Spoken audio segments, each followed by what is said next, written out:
आम आदमी पार्टी सत्ता प्रवर्तन के लिए नहीं बल्कि विचार की राजनीति और धर्म से हटकर कई ऐसी राजनीतियों के साथ में आम आदमी पार्टी ने अपना पैर रखा। उन्हीं को लेके अब हरियाणा में भी हवा चलने लगी है। दिल्ली पंजाब की जीत के बाद आम आदमी पार्टी का दिन प्रतिदिन ग्राफ बढ़ता जा रहा है।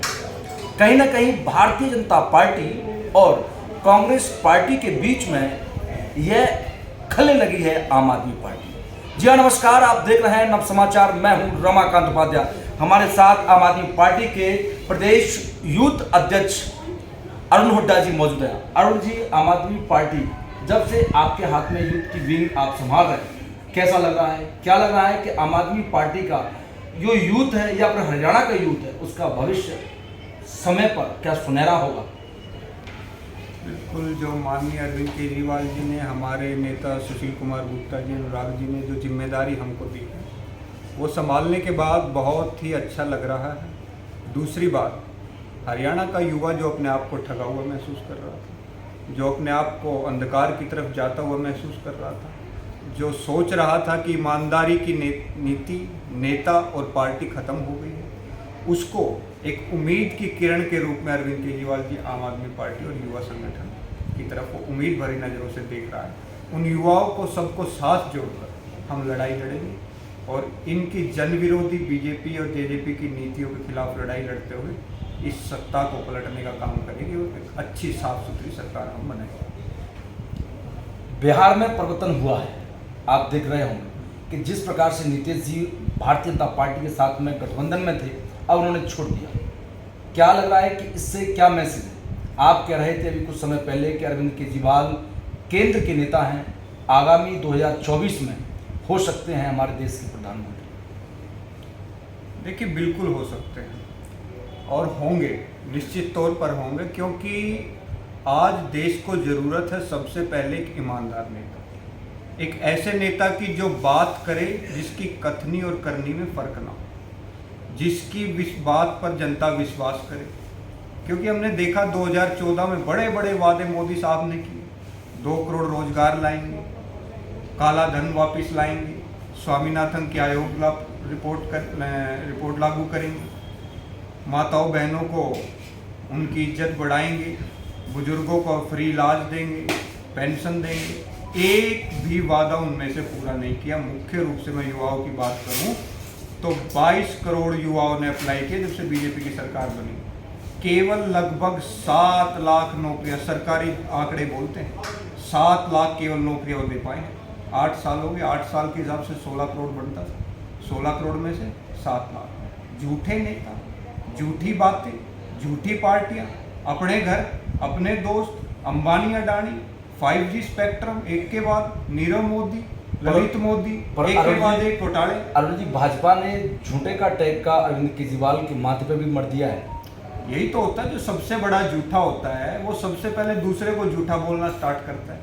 अरे हम तो आंकड़ों पे बात कर रहे हैं। 2 करोड़ रोजगार का वादा था, नहीं लाए। हमारे अरविंद केजरीवाल जी का वादा था 300 यूनिट बिजली फ्री दूंगा, दिया। उन्होंने कहा था अच्छा पानी दूंगा, फ्री पानी दूंगा, दिया। मोदी ने कहा था काला धन वापस लाएंगे, स्विस बैंक में पैसा बढ़ चुका है। इन्होंने कहा था कि स्वामीनाथन की आयोग की रिपोर्ट लागू करेंगे, 2022 में किसान की आय दोगुनी हो जाएगी, 2.5 गुना हो जाएगी। 2022 आ चुका, किसान क्या कर रहा है? किसान तो दिल्ली के बॉर्डरों पर आत्महत्या कर रहा था। हमारे 700 किसान बहनों को, भाइयों को, बुजुर्गों को वहाँ पर आंसू गिरा रहे थे। 700 लोगों को वहाँ पर आत्महत्या करनी पड़ी। इसकी तो बीजेपी और मोदी की तो एक बात पर विश्वास अगर जनता कर दे तो आने वाले चुनाव गवा देंगे। अपना पंजाब में क्या हो, जनता ने बुरी तरह सफाया किया बड़े बड़े लोगों का, इसीलिए किया कि अब जनता चाहती है कि ईमानदार नेता आए और जिसकी कथनी और करनी में फ़र्क ना हो, ऐसे लोग को वोट दे।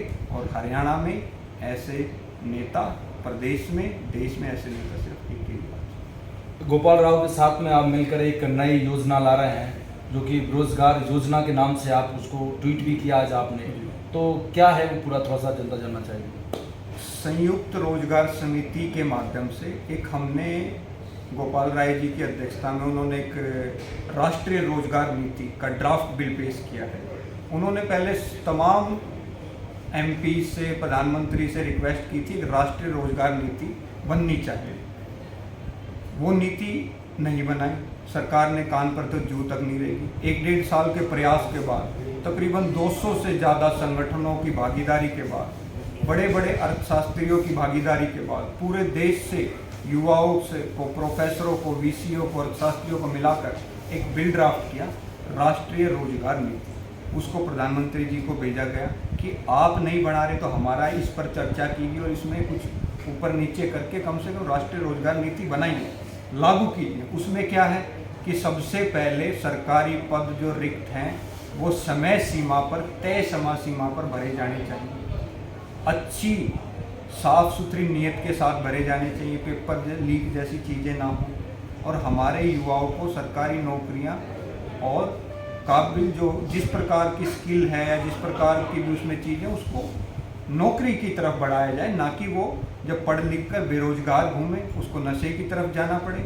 या क्या समय रखा है उसका, कब इसको करेंगे आप? 16 तारीख से 22 तारीख तक जंतर मंतर पर हमने इसका परमिशन ली थी, लेकिन सरकार ने परमिशन शायद नहीं दी है।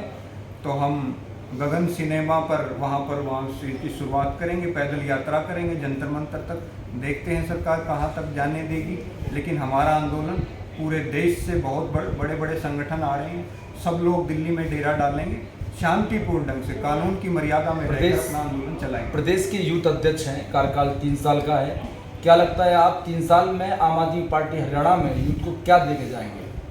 हम हरियाणा में आम आदमी पार्टी की सरकार है और जाएंगे नहीं, यहीं रहेंगे, कहीं नहीं जाएंगे। युवाओं के हकों की बात आज तो हम उठा रहे हैं और जब सरकार बनेगी तो उन्हीं बातों को सरकार से मनवा कर काम करवाएंगे। जैसे दिल्ली में रोजगार सबसे ज़्यादा मिल रहा है, ऐसा ही रोजगार हरियाणा में भी मिलेगा। इन युवाओं की पैरवी हम अरविंद केजरीवाल साहब से करते रहेंगे और हरियाणा में जब सरकार बनेगी तो हरियाणा तरक्की के रास्ते पर चढ़ेगा, युवा तरक्की के रास्ते पर चढ़ेगा। अरविंद केजरीवाल की नीतियों से आप प्रभावित हुए? जैसे कि आपने कहा कि मैं एयरफोर्स में भी रहा, आपने बताया कॉलेज में मैं अध्यक्ष रहा, आपने कहा कई अपने बारे में अपनी तारीफ भी आपने अपने मुँह से की।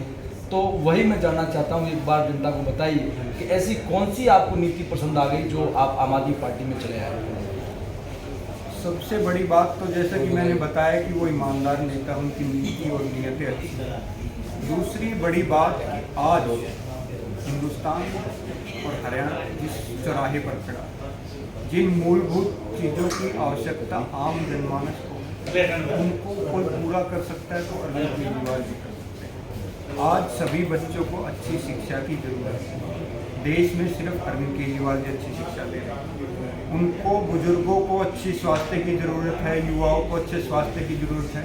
कोई फ्री का इलाज सरकारी अस्पतालों में अच्छा इलाज दे रहा तो अरविंद केजरीवाल जी दे रहे हैं, युवाओं को रोजगार दे रहा तो केजरीवाल जी दे रहे हैं, बुजुर्गों का, महिलाओं का सम्मान कर रहा है, उनको बसों में भरी भाड़ा दे रखा है तो अरविंद केजरीवाल जी ने दे रहा। तीर्थ यात्राओं को फ्री में किराया तो अरविंद केजरीवाल जी कराते हैं। हर दिन हर रात अरविंद केजरीवाल जी आम आदमी की लड़ाई लड़ते रहते, दिमाग में सोचते। प्रदेश अध्यक्ष हैं आप, जगह जगह देखते होंगे मनोहर लाल खट्टर और प्रधानमंत्री नरेंद्र मोदी की जगह जगह फोटो लग रहे हैं। 75वां अमृत महोत्सव मनाया जा रहा है। उनका कहना है कि ये अमृत महोत्सव है हमारी आज़ादी 2014 में।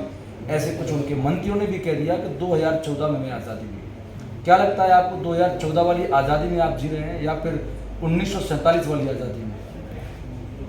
अगर इनकी चलेगी तो आज़ादी 2014 के बाद 22 में भी नहीं मिलने देंगे और आगे भी नहीं मिलने देंगे। ये गुलामी की तरफ हिंदुस्तान और प्रदेश हरियाणा को लेकर जा रहे हैं। क्योंकि जब महंगाई बढ़ेगी, जब ज़रूरत की सामान, आज आटा पर, तेल पर, दाल पर, दूध पर, दही पर, सब पर टैक्स बढ़ा दिया। सिलेंडर 1000 रुपये से ऊपर हो गया। उज्ज्वला योजना से कोई अंधकार मिटा नहीं, अब चिराग योजना से कोई अंधकार मिटेगा नहीं। सरकारी स्कूलों को बंद किया जा रहा है चिराग योजना के माध्यम से। रोजगार की हालत मैंने आपको बताई। चिराग योजना आई नहीं, उससे पहले आप उसको विफल करने लगे। नहीं, बिल्कुल क्यों नहीं करेंगे। एक खराब योजना को हम पहले ही आने से पहले ही विरोध कर रहे हैं। हम तो उस टाइम पर भी 3 काले कानूनों का भी विरोध कर रहे थे। मोदी को भारत की जनता से माफ़ी मांगनी पड़ी, तो हम चाहते हैं कि बार बार माफ़ी ना मांगनी पड़े।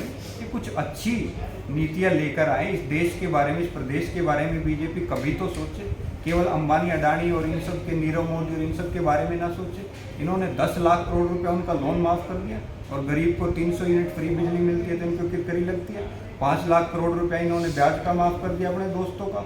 अगर आज देश के अरबपतियों की कुल संपत्ति नापे तो 5,57,00,000 करोड़ रुपया है और एक एक दिन की कमाई अडानी साहब की बात करें तो 10,000 करोड़ रुपया। गरीब की कमाई 100 रुपया भी नहीं है। 2 वक्त की रोटी वो खा नहीं पाते, शीत घंटे के माध्यम से खा लेते थे, शीत पे टैक्स बढ़ा दिए। प्रधानमंत्री ने अपील की है कि इस बार तिरंगा सभी लोग डिजिटल प्लेटफॉर्म और सभी लोग लगाएंगे। क्या आम आदमी पार्टी और यूथ विंग के प्रदेश अध्यक्ष अरुण हुड्डा भी लगाएंगे अपने डीपी पर इस बार तिरंगा? हमारे तो दिल में तिरंगा है, हम सब जगह लगाते हैं और सब जगह लगाएंगे।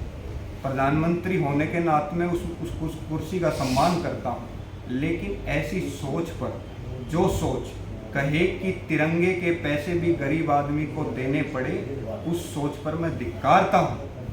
जो तिरंगा भी फ्री में सरकार ना दे पाए, ऐसी सरकार भाजपा के राष्ट्र हित के लिए वो 25 रुपए लिए जा रहे हैं। राष्ट्र हित के लिए ये तो अपने आरएसएस के वहाँ पर मुख्यालय पर कभी झंडा नहीं फहराया। राष्ट्र हित के लिए इन्होंने किया क्या, एक चीज गिना दे। गरीब को मारने का काम किया, आम आदमी को मारने का काम किया, युवाओं को नशे की तरफ धकेलने का काम किया। आज आपकी खास बैठक थी यहाँ पर दीपक कटारिया के, आपने वो उनके संचालक रूप में की, क्या खास मीटिंग थी, इसका क्या वजह है? हम हरियाणा में पूरे प्रदेश में 1000 यूथ बैठक इस अगस्त महीने में करने जा रहे हैं, उसमें से एक ये थी। और हमारे नवयुक्त जिले के प्रधान दीपक कटारिया जी, इनका अभिनंदन समारोह भी था। इसका उद्देश्य यही कि युवाओं को जोड़ना, एक बैठक में चर्चा करना कि जो सरकार की खराब नीतियाँ हैं उन पर किस प्रकार लड़ाई लड़ी जाए और अरविंद केजरीवाल जी की अच्छी नीतियाँ यहाँ पर कैसे बढ़ाया जाए, और जो युवाओं के पास भी कुछ अच्छे इनपुट हैं, अच्छी नीतियाँ हैं, तो वह अरविंद केजरीवाल जी तक पहुँचाई जाए। अंतिम प्रश्न मेरा कि यदि आपको ये कहा जाए कि प्रदेश में ऐसे 5 कोई लोगों के प्रति ऐसे शब्द बताइए जिससे कि आम आदमी पार्टी से यूथ जुड़ सके, उनके लिए वो एक संदेश बने, तो उसमें आप क्या कहेंगे? सबसे पहली कट्टर ईमानदारी। किसके प्रति? देश के प्रति, जनता के प्रति अगर है तो आम आदमी में, आदमी के लिए कट्टर ईमानदारी, दिन रात करने वाली मेहनत, युवाओं को, आम जनता को जोड़ने वाली सोच, अच्छी नीयत और सबसे बढ़िया देश में नीति। जी हमारे बीच में अरुण हुड्डा मौजूद थे, आम आदमी पार्टी प्रदेश अध्यक्ष, जो कि उन्होंने बताया कि आम आदमी पार्टी की जो नीति और विचारधारा है उस पर आज के युवा उसको पसंद कर रहे हैं और आम आदमी पार्टी से जुड़ रहे हैं। इसी को लेकर इनका कहना है कि अगस्त महीने में पूरे प्रदेश भर के अंदर 1000 इसी प्रकार की बैठकें की जाएंगी यूथों की, जिसमें प्रदेश की नीतियों पर और आगामी चुनावों पर भी विचार विमर्श किया जाएगा और लोगों को, यूथों को जोड़ा भी जाएगा। ऐसे कई मुद्दों के साथ सरकार को बेरोजगारी, महंगाई को लेकर भी घेरते नजर आए। उन्होंने कई बार अपने भाषणों में भी कहा है, आज यहाँ भी उन्होंने गुरुग्राम की पावनधरा पर भी कहा कि जिस प्रकार से भ्रष्टाचार देश के अंदर और प्रदेश के अंदर बढ़ रहा है वो चरम सीमा पर है, जनता बहुत परेशान है, गरीबों की जेब से पैसा सरकार भाजपा निकाल रही है। देखना होगा चुनाव 2024 में उन्होंने कह दिया है कि अरविंद केजरीवाल देश के प्रधानमंत्री बनेंगे। वक्त बकाया है, जब तक के लिए देखते रहें नव समाचार, विभाग खबर हर समय। धन्यवाद।